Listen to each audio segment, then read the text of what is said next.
Assalamualaikum warahmatullahi wabarakatuh. Perkenalkan, nama saya Santi Purnamasari dari kelas Kebidanan 2B.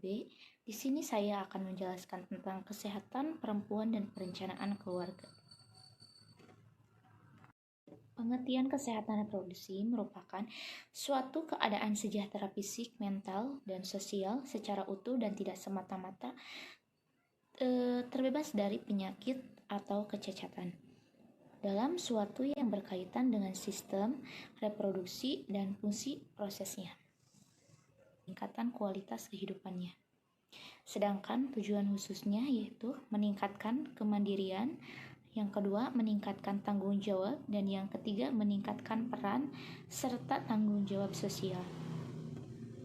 Selanjutnya, untuk sasaran kesehatan reproduksi terbagi menjadi dua. Yang pertama, sasaran utama, yaitu berisiko menderita HIV dan AIDS. Yang kedua, berisiko pengurus nafsa atau seksualitas. Dan yang kedua, untuk sasaran antara, terdiri dari kader, tokoh masyarakat, tokoh agama, dan LSM.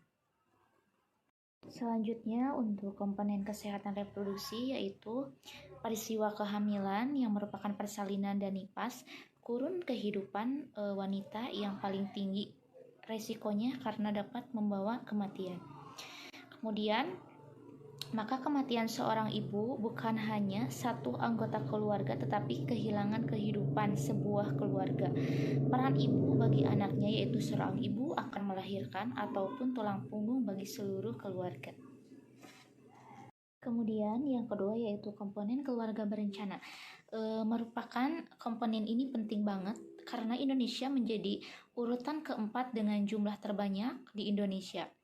Indonesia diprediksi akan mendapatkan bonus demografi, yaitu bonus yang dinikmati oleh satu negara sebagai akibat dan besarnya proposal Indonesia penduduk produktif tentang 14-15 tahun dalam menduduki kependudukan yang ada di dalamnya dan diperkirakan terjadi pada tahun 2020 sampai 2021.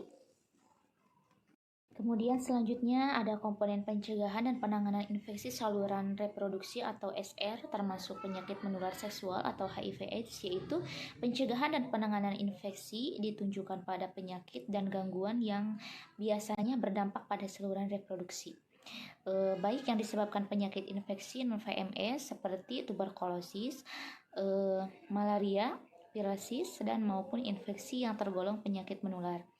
Selanjutnya seperti gonorrea, sifilis, herpes, genitalia, camplida, ataupun kondisi infeksi lainnya. Penggunaan alat kontrasepsi juga bisa menyebabkan dalam rahim juga yang akan tidak steril. Kemudian semua contoh penyakit tersebut bila tidak mendapatkan penanganan akan terjadi dan berakibat untuk seumur hidup.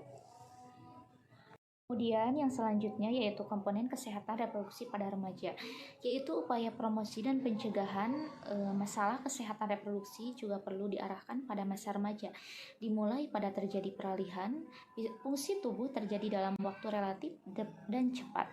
Hal-hal ini menyebabkan remaja secara fisik mampu melakukan fungsi proses produksinya tetap belum dapat mempertanggungjawabkan jawab akibat dari proses reproduksi tersebut. Kemudian untuk selanjutnya yaitu komponen usia lanjut, yaitu melengkapi siklus kehidupan keluarga, dan juga komponen ini akan mempromosikan peningkatan kualitas penduduk usia lanjut pada saat menjenjang dan setelah akhir kurun usia reproduksi atau menopause. Selanjutnya ada kesehatan reproduksi dalam siklus kehidupan perempuan, yaitu kesehatan reproduksi menggunakan pendekatan siklus kehidupan perempuan atau pelayanan kesehatan reproduksi dilakukan sejak dari janin sampai liang kubur. Selanjutnya, faktor-faktor yang mempengaruhi kesehatan reproduksi terbagi menjadi 4. Yang pertama yaitu faktor demografis atau ekonomi, merupakan kesehatan yang mempengaruhi reproduksi, yaitu kemaksimalan tingkat pendidikan yang rendah dan ketidaknyamanan tentang perkembangan seksual dan proses reproduksinya, usia pertama melakukan hubungan seksual, usia pertama menikah, dan usia pertama Selanjutnya ada faktor budaya dan lingkungan, yaitu mempengaruhi praktek tradisional yang berdampak baik buruk kepada kesehatan, termasuk kepercayaan banyak anak banyak rezeki. Kemudian informasi tentang fungsi reproduksi yang membingungkan anak dan remaja karena saling berlawanan satu sama lain.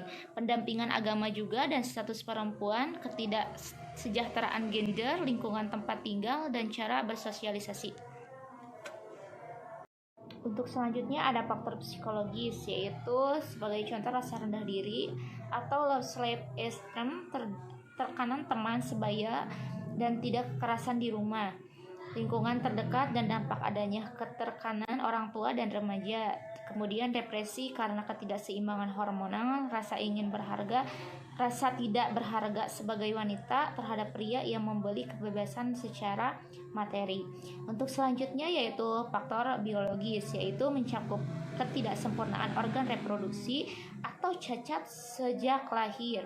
Cacat pada saluran reproduksi pasca penyakit menular seksual, keadaan gizi buruk, kronis, anemia, dan radang panggul atau adanya keganasan pada alat reproduksi.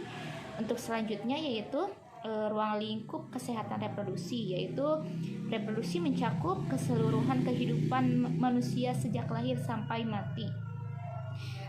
Selanjutnya untuk ruang lingkup terdiri menjadi 5. Yang pertama konsepsi, yang kedua bayi dan anak, yang ketiga remaja, dan yang keempat usia subur, dan yang kelima usia lanjut.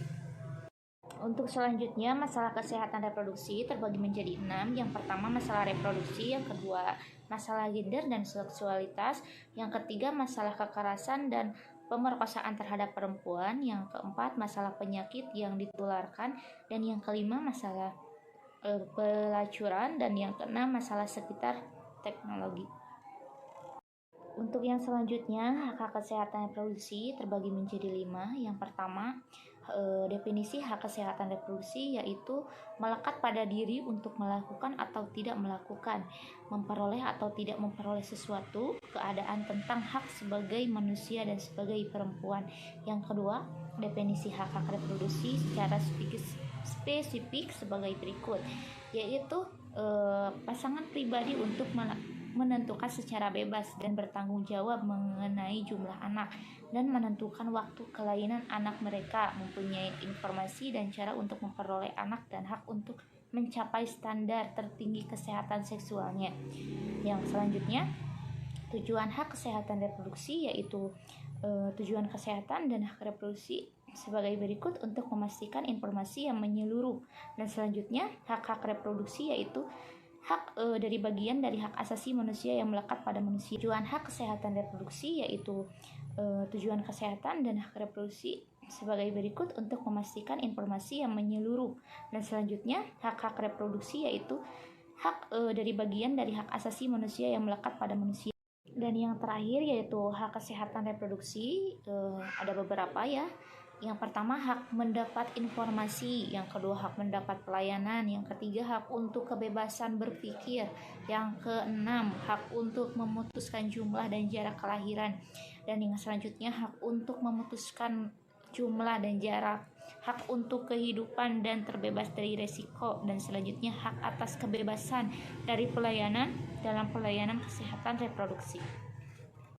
Dan untuk ringkasannya yaitu kesehatan reproduksi bukan hanya mencakup kesehatan tentang perempuan saja, tetapi masalah seputar perempuan usia subur yang telah menikah, kehamilan dan persalinan, tetapi mencakup seluruh tahapan hidup perempuan sejak konsepsi sampai usia lanjut. Beberapa masalah yang perlu diperhatikan dalam kesehatan reproduksi yaitu kesehatan reproduksi itu sendiri, PMS, persalinan, HIV/AIDS, remaja, keluarga berencana, lanjut usia, dan faktor-faktor non-klinis yang menyertai seperti faktor demografi, ekonomi, budaya dan lingkungan, faktor dan biologi, dan faktor psikologis yang kesehatan perempuan.